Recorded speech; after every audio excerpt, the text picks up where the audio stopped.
multinational companies and global enterprises. Multinational consists of two different words, that is multi and national. Multi means many and national means the countries or nations involved in those companies, or the nations or countries with which the company has tie-ups or branches. So multinational means a company which operates in many countries. Such a company has branches, factories, workshops, etc. in different countries. Multinational corporation is also known as transnational corporation or global enterprise or international enterprise. The headquarters of such MNCs are located in one country, that is home country, and it carries business in the other country, that is the host country. The MNCs get the incorporation in the home country. तो यहाँ पे आजकल global enterprises है, international companies है जो more than one countries में उनका business फैला हुआ है. तो जिस कंट्री में उन्होंने रजिस्ट्रेशन ले रखा है एज अ कंपनी, वो है उनकी home country, and other countries where in these companies have their branch offices और वर्कशॉप्स और factories etcetera, those companies are called as host countries. Examples may be Coca-Cola, Hyundai, Nike, Reebok, L'Oreal, Sony, LG, Samsung, etc.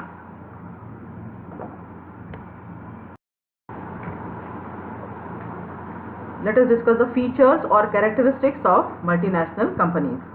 The main features of such companies are: first one, it is giant in size, huge in capital resource. The assets and sales of multinational companies are quite large. These companies operate on large scale and their operations are so huge that sometimes their sales turnover exceeds gross national product of developing countries. Physical assets of IBM exceed $8 billion. तो यहाँ पे बोला है कि MNC जो होती है huge, उनका होता है टर्नओवर, सेल्स वगैरह जो होते हैं वो ह्यूज होते हैं इनके केसेस में, because many nations are involve, many branches are involve, and सभी ब्रांचेस का जो टर्नओवर है सेल्स है वो इकट्ठा करके taken together there actually sales is calculated. So उनका जो ऑपरेशन है वो लार्ज स्केल पे ही होता है. सो टर्नओवर भी ज़्यादा होता है, और कभी कभी ऐसा बोल रहे हैं कि may be it is more than the GDP or GNP of any particular developing country. Then next is centralized control. The branches of multinational companies spread in different countries and are controlled and managed from the headquarters located in home country. All the branches operate within the policy framework formed by headquarters. Advanced technology. The multinational companies make use of latest technology to supply world-class products. They employ capital-intensive technology and innovative techniques of production. तो naturally MNCs है तो उनके पास funds बहुत सारे हैं और बहुत सारे कंट्रीज में से उनको टेक्नोलॉजी भी अवेलेबल हो सकती है एंड टेक्निकल नो हाउ भी अवेलेबल हो सकता है. And technology is basically you can say the machines etcetera, या how to use that machine, या प्रॉपर मशीनरी जो कहते हैं वो हो गई technology, but how to use that machinery वो हो गया टेक्निकल नो हाउ.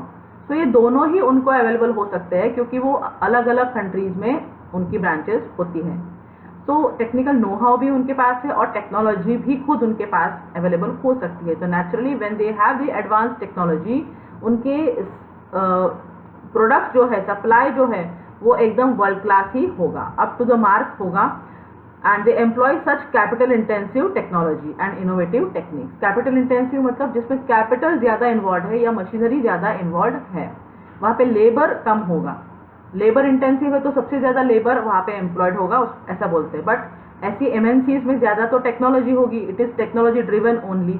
तो टेक्नोलॉजी ड्रिवन है मतलब ज़्यादा से ज़्यादा मैकेनाइजेशन या ऑटोमेशन वहाँ पे होगा, and hence it is called as capital intensive, क्योंकि मशीन या टेक्नोलॉजी को अप्लाई करने के लिए फंड्स की ज़रूरत है, that is capital. So it is called as capital intensive technology, and वहाँ पे बहुत सारे इनोवेटिव टेक्निक्स भी यूज़ किए जाते हैं. Then is expansion of market territory. Due to its vast resources, excellent marketing skill, a multinational corporation has access to international markets. It is able to sell its products, services in different countries. A multinational corporation operates in more than one country It has its branches, factories, offices in several countries.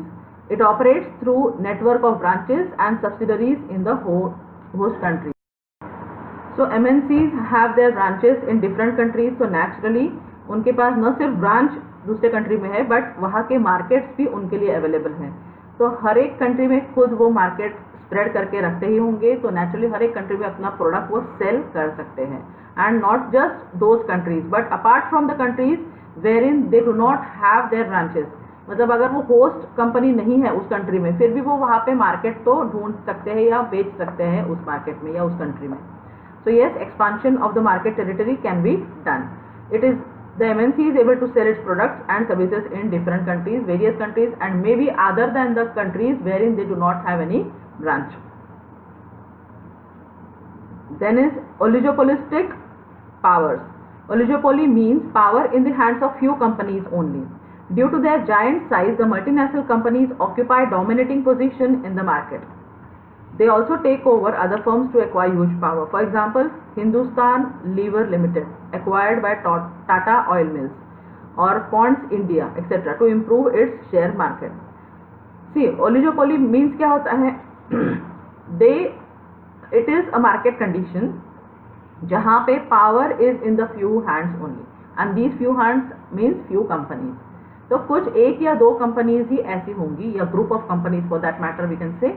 In those group of companies will be full power will be vested in those companies only. दो या तीन companies ही ऐसी होंगी जो पूरा market वहाँ पे capture करके रखती होंगी. So in this case they are saying Hindustan Lever Limited, rather अभी उसका नाम जो है अलग हो गया है, हिंदुस्तान यूनिलीवर लिमिटेड इस तरह से उनका नाम है. And they are saying that it is acquired by Tata Oil Mills और whatever. So these companies actually have the full market share with them, और कोई किसी कंपनी को वहाँ पे टिकने भी नहीं दे रहा है या कोई कंपनी वहाँ पे फ्लरिश हो ही नहीं पा रही है apart from these 2-3 companies only. So these 2-3 companies only they have the power in that particular industry you can से. जैसे ये कंपनीज कौन सा, ये सारे कॉस्मेटिक प्रोडक्ट्स या यू कैन से सोप्स शैम्पूज वगैरह इस तरह का मैन्युफैक्चरिंग होता है हिंदुस्तान यूनिलीवर का, है ना. तो ये सारे प्रोडक्ट्स में दूसरी कोई कंपनी वहाँ पे टिक नहीं सकती है. So full power is in the hands of these 2-3 companies only, in the hands of this group only. So this is called as oligopolistic power. Then is product innovation. These enterprises have highly sophisticated research and development department engaged in the task of developing new products and superior designs of existing products. तो ये जो companies है MNCs है, एक तो वो capital intensive है, फिर innovative techniques of production use करते हैं, and not just techniques of production but they also are engage in the research and development. वो कंटिन्यूसली रिसर्च करते रहते हैं कि अपने ही प्रोडक्ट में क्या ऐसा नया फीचर ऐड किया जाए जिसकी वजह से उस प्रोडक्ट की डिमांड मार्केट एकदम कैप्चर कर ले या उस प्रोडक्ट की पर्टिकुलर डिमांड एकदम शूट हो जाए. सो ऐसे इनोवेशंस वो हमेशा लाते ही रहते हैं. These are called as product innovations. मतलब खुद प्रोडक्ट में ही वो कुछ ना कुछ नया देने की हमेशा कोशिश करते हैं. कुछ नहीं तो कलर ही न्यू ऐड कर दिया उसमें, कुछ नहीं तो थोड़ा शेप ही डिफरेंट कर दिया. जैसे हमारा लक्स का अगर आप सोप देखते हो तो लक्स के सोप में आजकल वो कुछ डिज़ाइन करके मिलता है, कार्विंग करके आ जाता है वो सोप. या कोई कहता है कि हमारा तो shape of bottle is some different, या हमें अभी न्यू साइज में भी अवेलेबल है या न्यू सैशेट साइज में भी अवेलेबल है. सो अगर छोटे से सैशे में भी अवेलेबल है इसका मतलब that can reach to even the lowest income customer. तो छोटे से छोटा इनकम वाला कस्टमर भी अगर छोटा सा सैशेट उसके पास अवेलेबल है तो ही कैन बाय दैट. मतलब वो कंपनी का प्रोडक्ट कॉस्टली होते हुए भी just because now the size और shape of that particular thing has differed, तो वो it can reach the lowest customer also. So this is how the product innovation works to capture the market. Then marketing strategies. They spend huge amounts on marketing. They use aggressive marketing strategies in order to increase their sales in the short period. Their advertising and sales promotion techniques are normally very effective. अब marketing strategy ये है कि किसी भी तरह bombarding करके आपको अपने प्रोडक्ट के बारे में फ्लैश करते रहना है, फ्लैश करते रहना है और सिर्फ फ्लैश करते रहना है. And maybe in that move they may also do such aggressive marketing that they may compare their own product with the other and today we can see, ऐसी एड हमने देखी है last month in our on our television पे आई है. They are also showing, तो हमने अभी टेलीविजन पे ऐसी एक एड भी देखी थी, I guess it is of the hair oil. तो वो उस कंपनी के नाम के साथ वो दिखा रहे हैं वो पर्टिकुलर बॉटल कि हमारी कॉम्पिटिटर कंपनी ये है और इसके कंपटीशन में हम आपको ये 10 रुपए कम दे रहे हैं. So they are giving such a tough competition.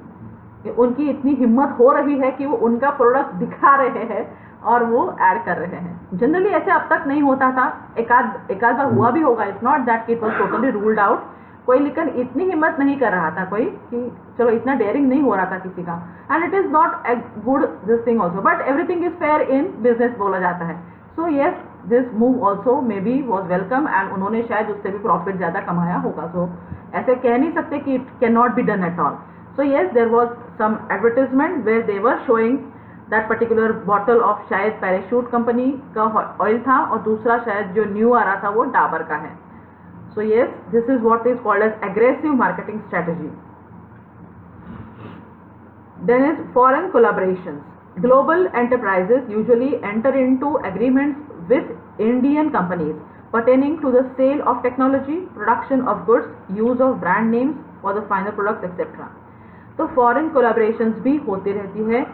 अगर किसी कंट्री में कोई न्यू टेक्नोलॉजी है जो लेके आप उनको कुछ और दे सकते हो, जैसे बार्टर एक्सचेंज में कैसे होता था, goods for exchange for goods. तो यहाँ पे टेक्नोलॉजी या और कुछ भी एक्सचेंज हो सकता है. Okay, so maybe technology is given by some nation कि चलो हम आपको ये फॉर्मूला दे रहे हैं, आप उसको कैपिटलाइज करो, आप उसको कमर्शियलाइज करो और अर्न करो. सो मे बी टेक्नोलॉजी वाला फॉर्मूला या टेक्निकल नो हाउ एक्सचेंज हो सकता है. सो कोलैबोरेशन इस तरह से हो सकता है. Maybe sale of technology हो या प्रोडक्शन ऑफ गुड्स हो या यूज ऑफ ब्रांड नेम्स हो. तो ब्रांड नेम का भी यूज अगर उनको करने को दे रहे हैं, so their sales will increase in any country just because they are buying certain brand name for a cost. Then the following safeguards must be taken to ensure the effective role of MNCs in a host country like India. तो India जैसे country में अगर वो करना चाहते हैं business, and if they want to have a host country like India for doing business, there should be certain safeguards to be followed. So what are these safeguards? The first is MNCs should be allowed to enter in high-tech industries only. तो MNCs कहाँ पे allow करेंगे? India में. हमने India में तो कम से कम ये रूल बना के रखा है कि such businesses or the MNCs will be allowed to enter India or Indian market only if they are high-tech industries. मतलब ज़्यादा टेक्निकल वहाँ पे टेक्नोलॉजी ड्रिवन है तो ही ऐसी इंडस्ट्रीज को ही हम यहाँ पे करने दे रहे हैं, not otherwise. For example telecommunication या पेट्रोकेमिकल्स वाला एरिया ऐसा है, बिजनेस एरिया ऐसा है या फील्ड ऐसा है जिसमें हाईटेक की जरूरत है, टेक्नोलॉजी की ही जरूरत है. वहाँ पे लेबर इंटेंसिव करके बहुत ज्यादा स्कोप नहीं है. ओके, सो ऐसे में तो वो हम अलाउ कर रहे हैं इंडिया में. Then MNCs must bring direct foreign investment so that there is improvement in the balance of payment. तो ऐसे MNCs को तभी अलाउ करेंगे एटलीस्ट इंडिया में when they are giving us the foreign investment. If people are not investing in our country, then we are not giving them the entry. कि नहीं, फिर India entry नहीं दे रहा है उनको कि आपकी MNC यहाँ पे ब्रांच करे. हम कब अलाउ करेंगे? जब वो फॉरेन इन्वेस्टमेंट इंडिया में ला रहे हैं तो ही. और वो क्यों चाहिए हमें? हमारा बैलेंस ऑफ पेमेंट्स बैलेंस करना है हमें इसके लिए. Then MNCs should not be allowed to kill small domestic enterprises, but they must offer healthy competition to domestic firms. अब MNCs को यहाँ पे लाके हमारे जो डोमेस्टिक एंटरप्राइजेस हैं हमको उनको परेशान नहीं करना है, क्योंकि MNCs यहाँ पे आके मतलब उनको न्यू प्रोडक्ट्स इंडिया में लॉन्च करने का एक मौका मिल रहा है. But when they are actually giving new products to Indian citizens, it should not happen that the small firms in India get badly affected.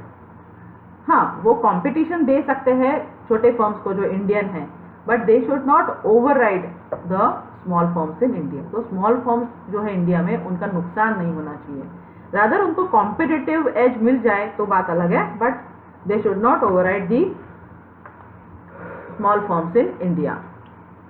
Then let us understand what is joint venture.